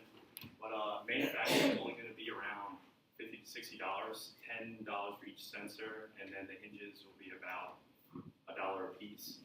And so, in doing so, we have a pretty high profit margin.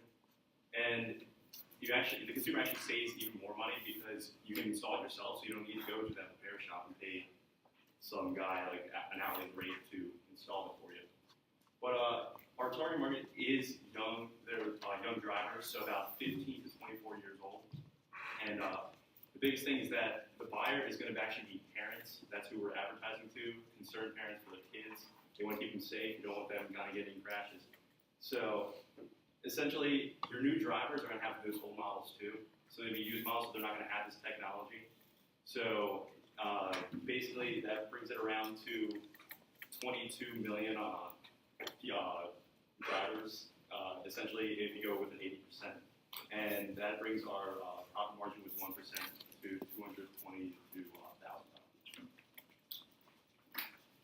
Alright, so to wrap things up, we're Team Hashtag, and we want to eliminate every blind spot out on the road by bringing cutting-edge automotive safety technology to every driver through DriveSense, because we believe that safety should never be a luxury. Thank you.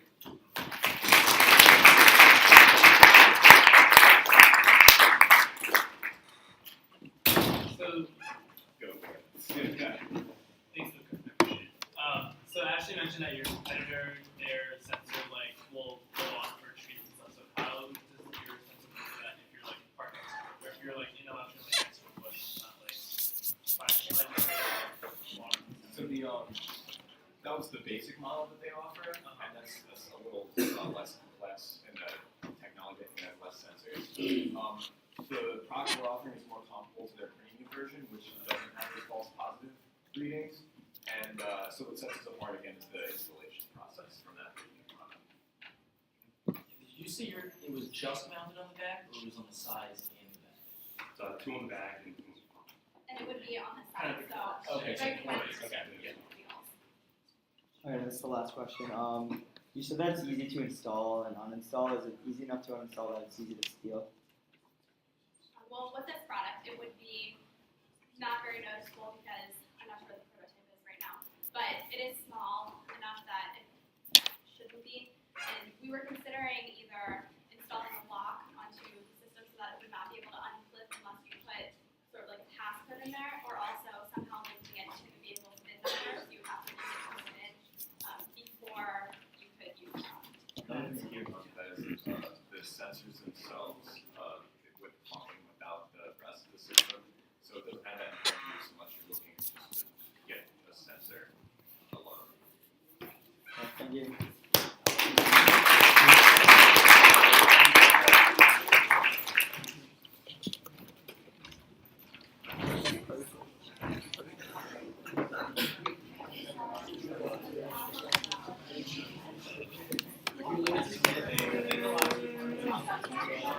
Good work. Good work. How many groups are left? One more, I think, after this. I'm not sure. I haven't really. It's either one or two more. Okay. I haven't been keeping track. I'm kidding.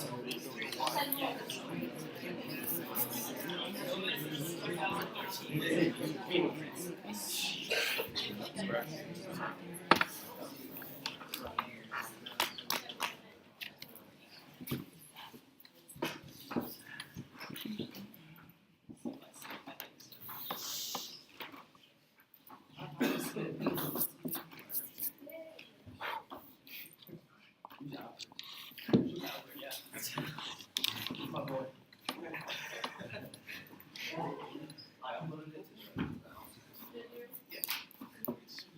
How do we pull it up for us?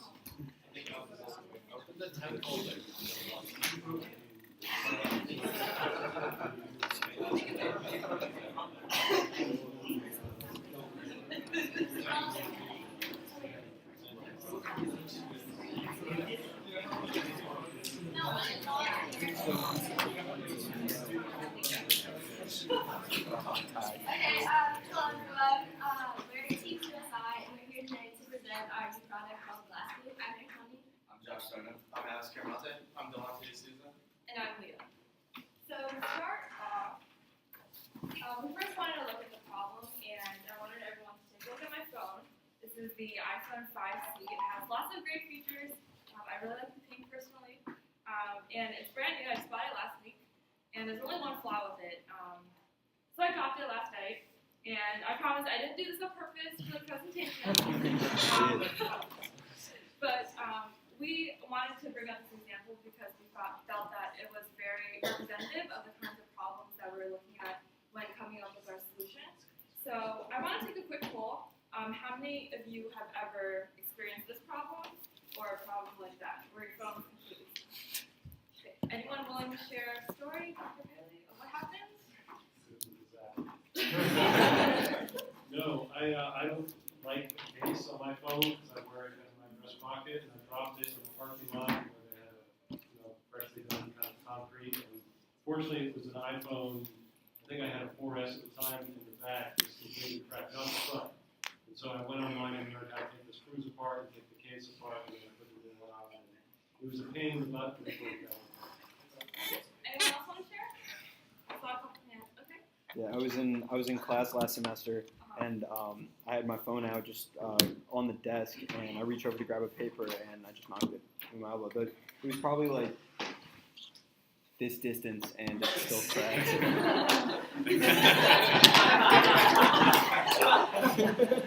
Shameless plug. Shameless. Oh, mine was hit by a stray airsoft pellet. Interesting. I have bad friends. I have bad friends. So from our little poll, we kind of get an idea of just how big this problem is.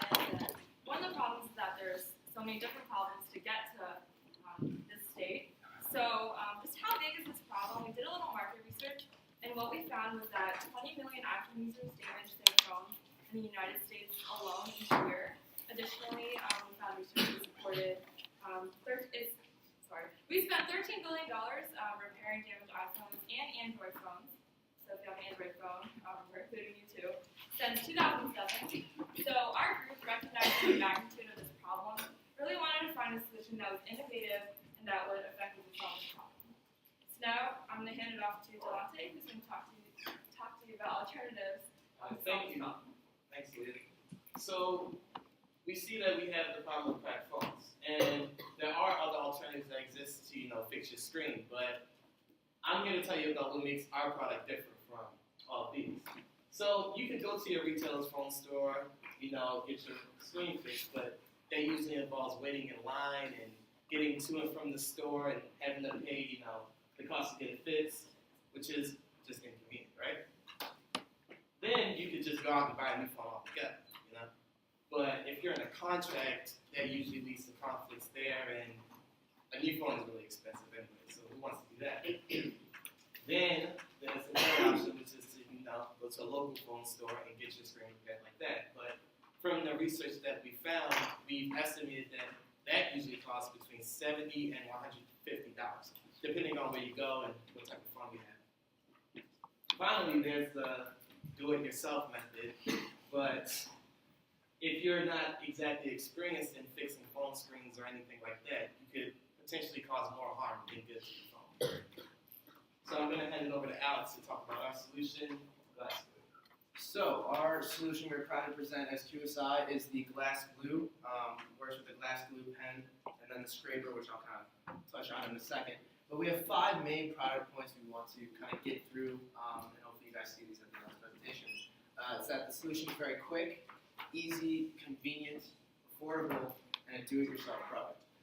So after a focus group discussion we had a couple weeks ago, we had many questions that we had to talk about and discuss. One was our preliminary design was a syringe and a plunger, which is very hard to use accurately. It's kind of offered to the hand. The pricing of the product and the pricing of the product, as well as how long it would take to actually complete the whole process. So the main features and qualities of our product is that it's going to dry within 2 hours, making the time that you have to take to travel to a store, wait in line, deal with people, all of that should be shorter than all that trip. The pen shape makes it very hand-friendly, easy to use, as well as it makes it much more accurate when you're filling in cracks. There's a simple side button that's very easy to use as well. It's pressurized so that the farther you push it down, the more glue comes out. So you can also more accurately fill in smaller cracks, thicker cracks. Again, it's very convenient, so you don't have to go through any trips, you don't have to wait in any lines or deal with any human interaction at all that may stress you out. It's a very simple product, so there will be instructions provided, but the process is simple. You essentially just hold this in your hand, go up to your crack, pretend my phone or my hand is a phone, go through the crack just like this. The harder you press down on the button, the more glue comes out and the more the crack is filled. When you finish, we have this extra little feature which is called the screen scraper. All you do is scrape the whole screen when you're done, and all the excess glue that comes off from filling the cracks will essentially be mitigated or erased. So as you can see, we have a precision point tip in the picture there, and there's the pressure sensitive trigger. I'll actually pass this around so you guys can see it. Discussing Garvin's 8 features, we have like a top 3 we need to make sure we focus on. That is performance, reliability, and perceived quality. And make sure that customers think that the actual product is very easy to use and works very well. So if the product is reliable and performs well, the perceived quality will go up. And finally, materials used in this product are very simple. One is going to be plastic tubing. It's going to hold the glass glue in it. As you kind of see, that's a big pencil going around. It actually uses the common conventional plastic tubing that's very cheap, cost-effective, but strong and durable. And then the glass glue itself will be similar to a sodium silicate-like substance that is currently used for repairing windshield glass. We have yet to perfect the actual formula. So now I'm going to hand it off to Josh to talk more about pricing and cost. Thanks, Alex. So the great thing about our product is that it's really, our market is everyone.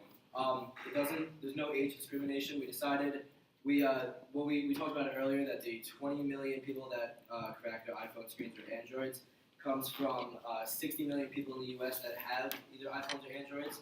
And we actually found through research that about 1/3 of people crack their screens in any given year. So we have a 20 million person market, but we're only hoping to gain traction within 1%. So that gives us a 200 person target market.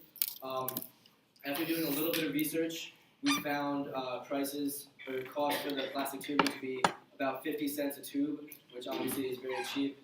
And then the sodium silicate substance that we found was for about $12 a gallon. And we're planning to sell about 16,000, so that gives us variable costs, including packaging and packaging the unit. It gives us about $3 variable cost per unit.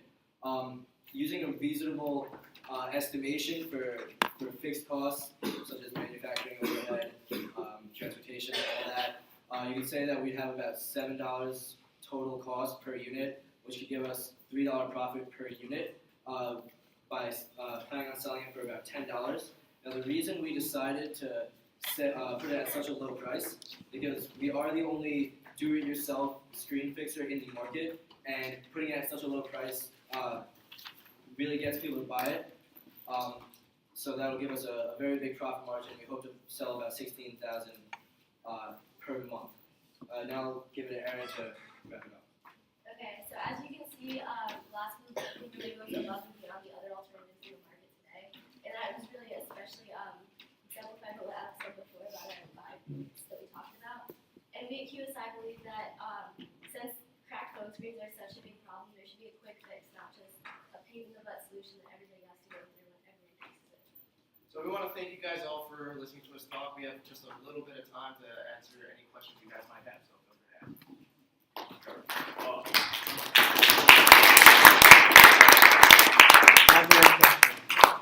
Do you guys anticipate like it interfering with like the actual touch aspect of it at all? Like, So that's a great question. we actually, that was the first thing that we thought of when we thought about maybe what could be wrong with our product. And because the iPhone screen is heat sensor and pressure, and we have this screen scraper that will make it smooth surface still, we don't anticipate any problems with having to deal with your actual touch screen. Unfortunately, we're out of time, so thank you for the questions, and I hope you enjoyed the presentation.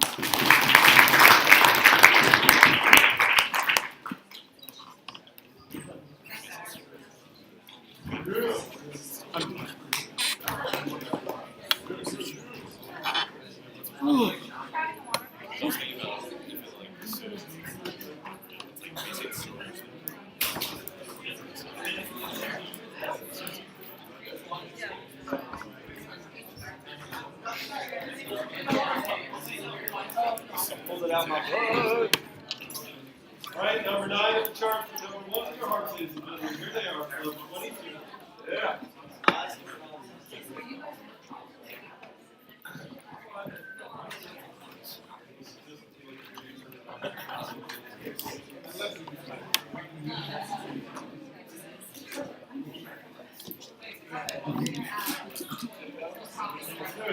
Alright guys, I'm Elijah Biggs. I'm Andrew Caraway. And today we're here to talk to you about the problem with Pringles. So right now, this is a current Pringles container. Jake, would you like one? Yeah, thanks.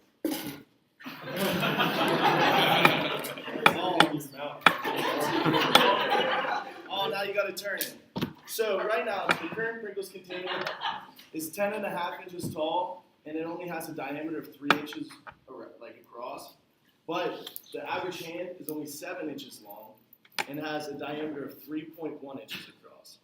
So how is anybody going to be able to fit their entire hand inside the Pringles container to reach those last Pringles inside? We'll let Jake have some Pringles right now. Oh, but now he still has to bend it or turn it over. What happens if some of them spill out? So we came into it and we decided that the current Pringles container focuses on durability, but it really doesn't have many other aspects of the garment's 8 dimensions of quality. So we decided that we can service this same durability feature without the expense of anything else, and hopefully increase the potential for another market as a Pringles container. So now that Eli has explained to you the problem with the current Pringles can, we would like to introduce the twist and bite. It's a simple design made of 3 components: the shell, the base, and the platform. And although our prototype is not the same dimensions as the final product will be, it functions as the final product will. So we're gonna pass it around, and you can try it out. All you have to do is hold the base and spin the top, and the Pringles will move up to the container. You can get. So Ilan, as it's going around, Ilan will Yeah, make sure, hold it from the base and twist the shell because they're not connected. Alright, so when considering some of the features, actually, grab this just for comparison. You can ask me. So, the current Pringles can is iconic. It's been around for as long as Pringles have, and when people see the can, they know what's coming. So we don't want to just completely throw all that away because they've developed their market around that. As you can see from our prototype, there's nothing about it that prohibits it from looking exactly like this can. So we leave it to Pringles to consider, do they want to take a new direction, or they can have it exactly the same as they've had it so far. Some of the great things about the current Pringles can is that you have a stackable chip. You want to keep it that shape so that the consumer can enjoy that. So they put it in a protective case. That's a great feature. Our current design is made out of plastic. If in the final product, it would probably be made out of a similar material by Pringles in a disposable form. They can keep that protection and have the same functionality as they currently do. It's great for on the go. You can pop it in your backpack. You won't break all your chips. It's got an ergonomic design, fits right in your hand, aside from the current issue of not being able to reach in. And with the additional changes that we've made, if you were to scale them to the actual final product, there would be a negligible added weight to the final product, so you wouldn't even notice it in your hand. Now, with the quality considerations that we put into the product, as far as performance and features, you won't have to put your hand into the can to get those tough-to-reach chips anymore. You won't have your hands all oily. You won't have to tilt it anymore. You won't have to drop crumbs anymore. So that's a huge bonus. As far as reliability, conformance, and perceived quality, it's a simple design. There are 3 parts in it. It won't malfunction within the time span that you'll be using it for 1 can of chips. It's a familiar mechanism that everyone can adapt to. If you've ever used a glue stick, chapstick, lipstick, roll-on deodorant, they all have the same mechanism. You twist to get it out. And for perceived quality, everyone knows Pringles. So you go to the supermarket, you see a Pringles can, you know you're getting a good product. So people aren't going to worry, is this one going to work? Because they've got the Pringles name behind it. As far as durability and aesthetics, as I said, it will be a disposable can in the end, just as the current one is. So you won't have to worry about a durable product that will last long. And as far as aesthetics, I also mentioned that they can either keep the same look of their can, or they can change it to however they so please. As far as serviceability, that won't be required since it is disposable. Now I'm going to hand it over to Andrew to talk about cost and price. Okay, so I see some of you guys are enjoying your Pringles. So you probably want to know, how much is this going to cost you to be able to get this amazing new product? So we're going to set the price at $2.75. Currently, Pringles can is about $2.50. So we're assuming that there's going to be a 10% markup, assuming that Kellogg, who owns Pringles, is not going to want to bear the cost to create this new product.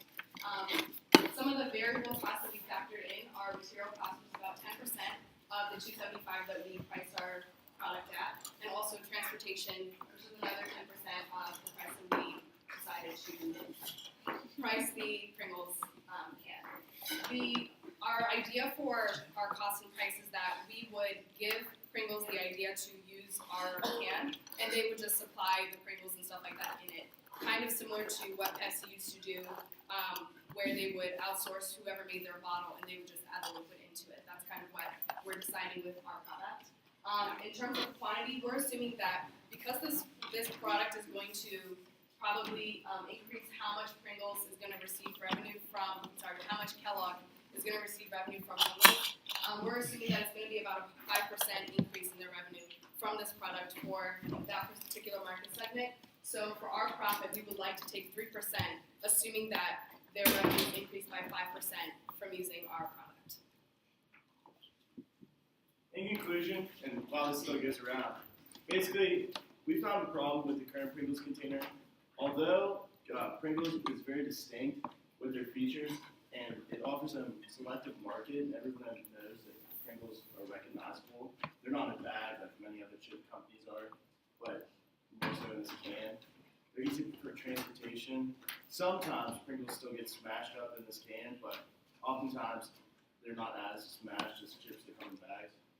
But we hope that this product gives availability for extra support and increases more of the eight dimensions of garment's quality. Actually, as a PVC, it comes up as you twist it. But it's very innovative because this Pringles container has been around ever since Pringles came out. It's sleek, it shines well. Even though we'd be making it out of cardboard, we still have that same look, so it wouldn't interfere with anything else. It's affordable, like we said, it's not going to, even if Pringles doesn't bear any of the cost, it's only going to be a 25% markup from the original Pringles can.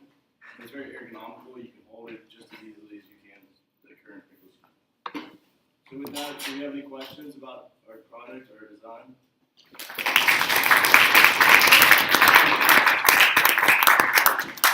Why did you choose to go with the disposable design rather than doing one that maybe like a consumer would buy and put any chips in? Sorry, say that again? Why did you choose to go disposable over doing like a can made of say plastic that someone could use again? We assume that because the Pringles can that they already use is something that everyone already knows how to use and stuff like that, we would just want to continue with the same kind of product. And assuming that when you eat out of Pringles, you're going to buy another product to fill the Pringles in, it wouldn't make a lot of sense to make it reusable, specifically just for a stackable snack like Pringles. Another thing that we definitely considered was how many options are there for snacks that can like fit into that shape. So we thought about cereal, and then like you would only be able to have dry cereal because you couldn't pour milk into it if it was in a cardboard shape or even if it was a plastic shape because it's more capable of but we definitely thought about that. That's interesting. Anything else? Half of a question? So, Yeah, just half a question. You guys ever seen this like it's like the measuring containers that have like a plunger in the bottom? Yeah. Do you guys consider that kind of design as opposed to something with a screw, just so something to be easier to like? We thought about something that you'd be able to push up, but just like deodorant has just one screw through the middle. Yeah. But you couldn't do that with something like that because it would go straight through the middle, and Pringles would interfere with like the shape. And you wouldn't be able to have a Pringle unless it would have a hole in the middle. And then we also, the thing about the plunger is that we would end up with something that was 10 inches long, but only 5 inches of Pringles inside. And then as you pushed it up, you wouldn't be able to like have the full length. If you know what I'm saying. Yeah, that makes sense. Alex? That's it, Alex. Bad. Can we go back to the design one? Yeah, this one. So wait, so what are the two like chain bars do? So the way the mechanism works is that this is the actual platform that's moving. It's threaded around the outside. So you're not gonna have two like bars hitting you in the face when you're eating. Oh no! Actually, we're already considering a revised model where there's only one of these, and it would be square, very far off to the side, completely out of the way. Next All right, so that's all we have.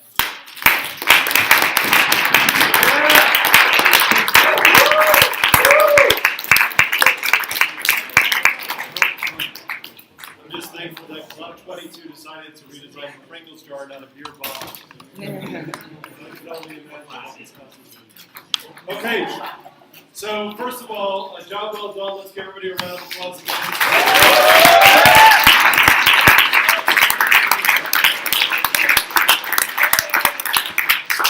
I want to get you to meet with your mentors, get you individual feedback, but just generally, comments from the mentors. Caitlin, you have any comments for all teams?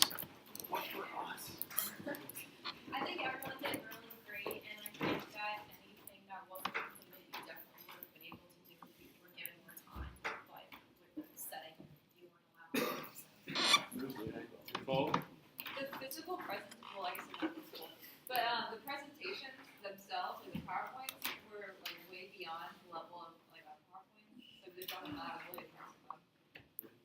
Yeah, I was gonna go on the same kind of thing too. The presentation skills are really good already, and even like objectively speaking, like you guys are filming. I think you guys are a lot better off than we were. I thought all the prototypes were really cool. We didn't really well, some people did prototypes. When we were in 190, my group, I think we only did one like for our very last project. I thought that was really cool.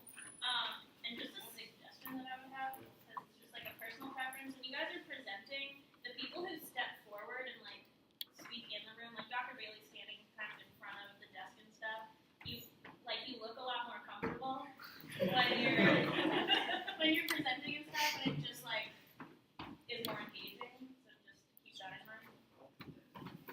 Kind of go off of what Hannah was saying, you guys all had a lot of enthusiasm, and all of you guys really took the time to make sure that we understood why your product was important. And so that being said, your prototypes were great. If you guys were able to step up and share more, you'd be able to really demonstrate your enthusiasm and your great prototypes even more than you did. Can you get over here? Yeah, I was really impressed. I cannot believe this is your first presentation on this semester. It's amazing. I'm also really jealous you guys have access to 3D printing. Yeah, just great job. Agreed. I like the purple for Quest. I like that plastic for the 3D printer. It's a nice touch. But overall, I think you guys did a really good job. The one thing that I think I would like to see a little bit more was like product iterations or the prototype iterations, so like we could see like what process, like where you started and how you got to where you were at the end. So, but other than that, really good job. Let's give you a second. I was really impressed. I thought you guys did a great job.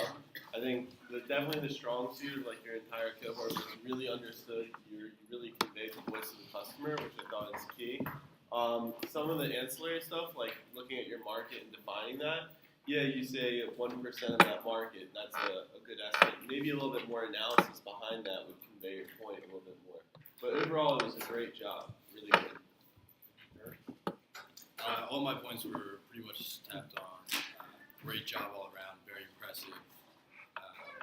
Keep up the great work, and I guess one thing to emphasize that Emma pointed out, the iterations and the focus groups especially, make sure to keep that in mind as you're progressing, and also tell us that you've done it in the presentation. Okay, any other mentors that I missed?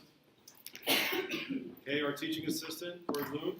Yeah, I guess I'm just going to be echoing a lot of what people said. Everything was really good. It's probably the third time I've sat through 190 presentations and the bar keeps getting raised. One thing I thought you guys could do a little bit better is think of your products as kind of more of like systems. So really think of every angle when you're approaching things. So we can get like a more refined and like finished product. Everything was really good. Okay, Dr. Armstrong. I have to say that I was very impressed by your presentation skills, both just your presence in front of the group as well as the presentations, the visuals that you had. I actually had to ask Professor Bailey how many times have they had presentation skills taught to them, because this is my first experience with Quest, and he basically told me, well, we've done a little bit of interacting together, they're very comfortable with each other, but this was the first one. Good job. Very well done. I will tell you that I did ask the mentors to be very critical in the evaluations using the rubric, because these are the same kind of criteria that we use as we progress throughout Quest. So if the score is like around 40, it's because I asked them to kind of be at around 40. So don't beat up your mentors. That's my deal. But that said, the score that you get in the rubric and the grade that you get from the presentation are not the same thing. So don't panic when it comes to your grade. And take this as an opportunity to realize that while you've learned a lot, you've done a lot, there's still a lot of improvement. And I just want to echo the thing of iteration is very key. And one of the things that we're going to do as we transition between this week and next week is we're going to start this process all over again, from brainstorming and prototyping to building and presenting in the span of 4 weeks again. But now instead of working with physical things, we're going to work with information goods, and that's going to be a lot of fun too. So tomorrow's the exam, so I got to just say, do you have any questions about that? Can you not have it? No, that's the answer to that. You will have the exam. All right, put the exam. Good job tonight, everybody. Go meet with your mentor.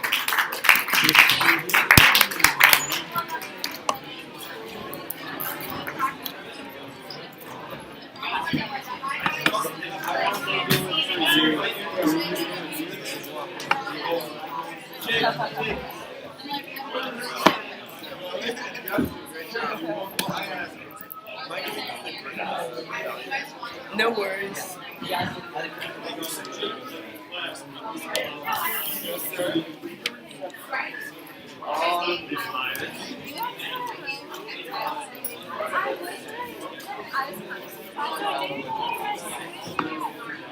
I thought we told you. I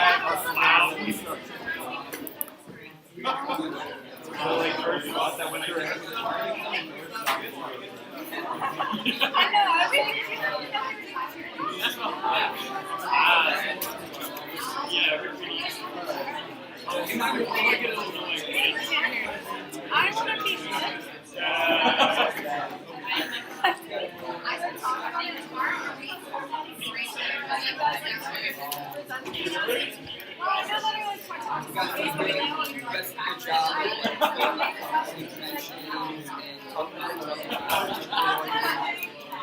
Thank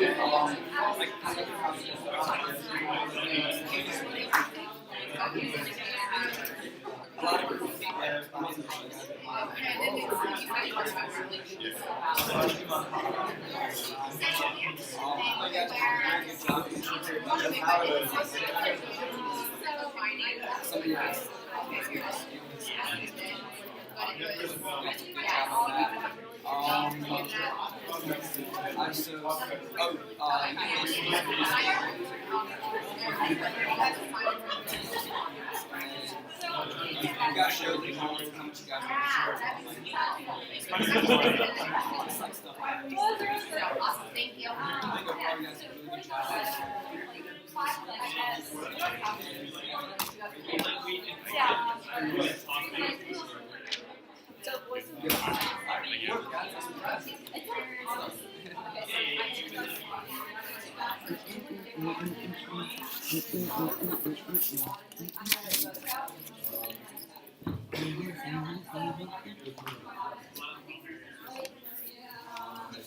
Should be have recorded the entire thing. Oh, great. It's probably still recording right now. Yep. Yeah, there it is. Nice. I delegated to Alan. Stop, right? Yep.